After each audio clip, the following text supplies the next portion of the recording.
Welcome to a series of videos called The Waterfall Journey.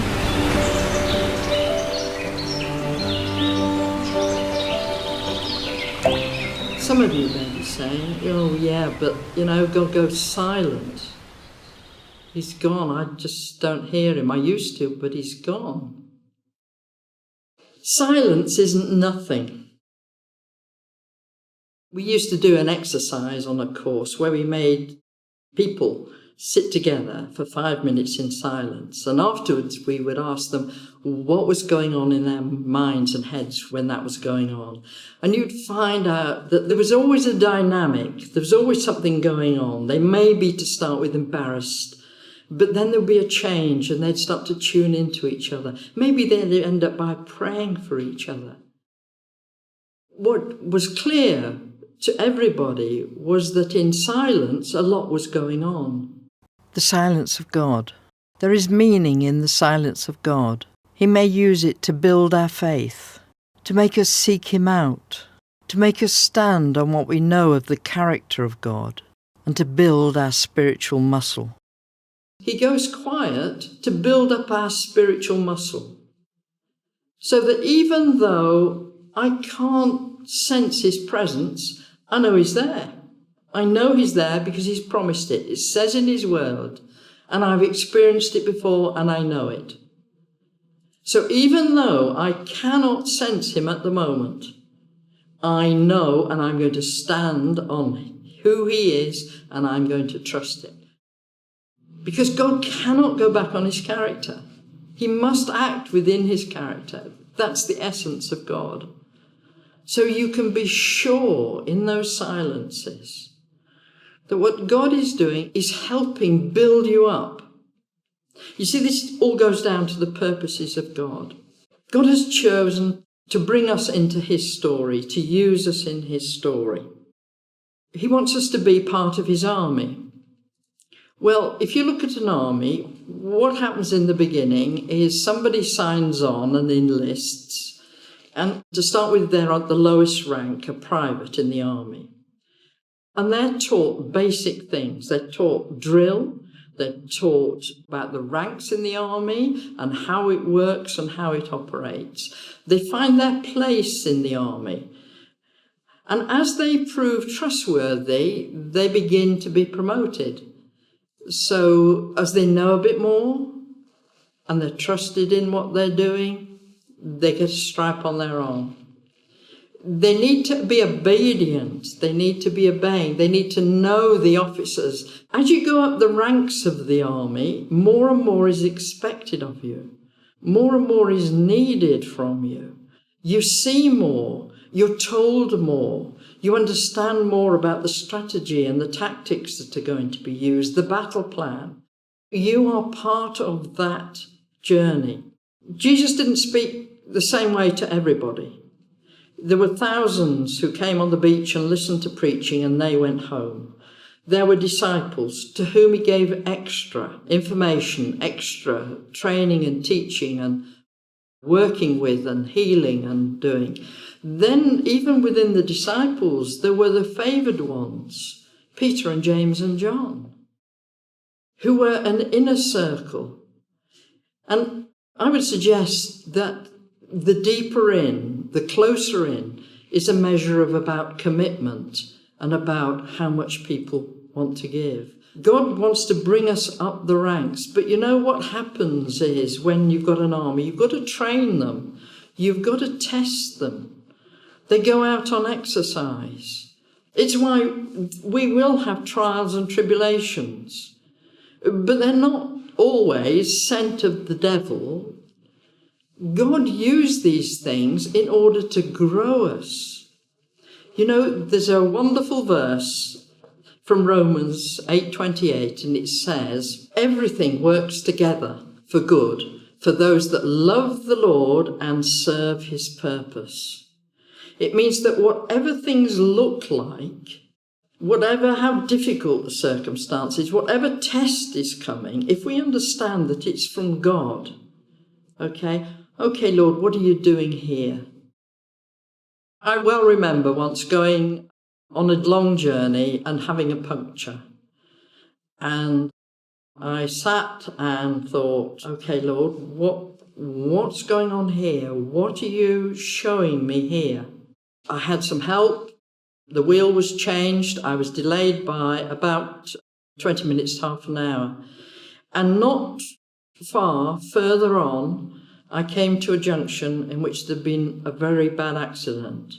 And the Lord said to me, I was keeping you from being there at the time of the accident. Not everything, the difficulties that come in front of us, come from the devil. God brings things to teach us, to show us. I lost my job. I was without money, and my skill set didn't help me get a job because I'd only got a 2-year diploma for teaching, so I couldn't go teaching. I couldn't do secretarial things. The only job I could go and do was egg packing. So I went and did egg packing for 5 months, and then I was taken on a journey of different jobs. And I had said to the Lord, Lord, please will you get me where you want me as quickly as possible. And what God seemingly did was to take me on this great looping run on my journey. And I couldn't understand it. I was quite angry at the time because I had tried very hard to follow what God said, and it seemed to be taking me down into a pit. And then God showed me all the things that I'd learned on that journey, on that loop, were things that I needed in order to fulfill what He wanted me to do. We need to trust that God will always do the things which bring the greatest good. When I stand in the waterfall, I'm giving Him permission to heal me, to grow me, to equip me, to change me, to be the person that He needs me to be. I'm trusting Him that on this journey, He will bring everything together for good because I'm in His services and His purposes. So very often the things that we're doing, it's not about just what's in front of you, but because you will stand in the waterfall, God can do things in your family, in your workplace, in your church, because you connect heaven to earth by the Spirit, heart to heart, from the Father to you. And in this, the Father is going to be talking to you and showing you and teaching you and growing you and maturing you. There was another way that became important for me to understand the Lord. I've been reading about David, and David very often, when he wanted detailed answers, inquired of the Lord. So what I learnt to do was that at night, before I went to bed, if I had a problem, I would ask Him, Lord, I'm inquiring of you. I'd learnt this just before somebody asked me to go to Nepal, and I didn't really want to go. But I needed to know God's answers, and it was fairly complicated, all the bits that were worrying me. So before I went to bed, I said, Lord, I'm inquiring of you, do I go to Nepal or not? I went to bed, I went to sleep. In the morning, in my readings, all my questions were answered. It was very clear that I was to go to Nepal. He dealt with all the queries that I had and my fears, and He also showed me how we would work together through the verses that were used in those readings. How do I do that? Inquire of the Lord. When in need of a detailed answer, at bedtime, inquire of the Lord. Ask Him for His wisdom on the subject where you need help. Awake expecting answers. Be aware throughout the day of things He may be telling you.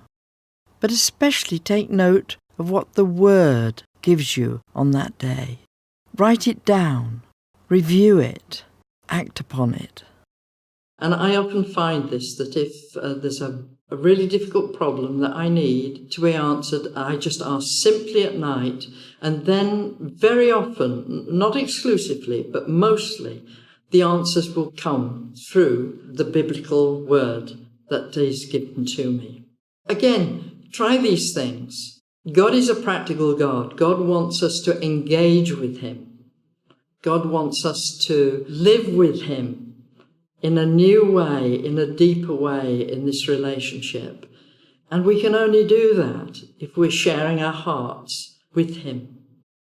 Isn't it enormous that actually the living God, the Creator, who flung stars into space, wants to speak with you and me, wants to take us from where we are and create us to be everything that he designed us to be and to do everything he designed us to do.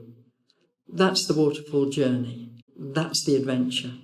It's possible to know the mind of God as you stand in the waterfall. How? Well, firstly, detach yourself, stand back, ask God questions. He will answer you. Why? Because he is trying to make us into disciples. He's guiding us, he's transforming us. He wants to share his heart. The level of knowing is up to us and to our commitment to him.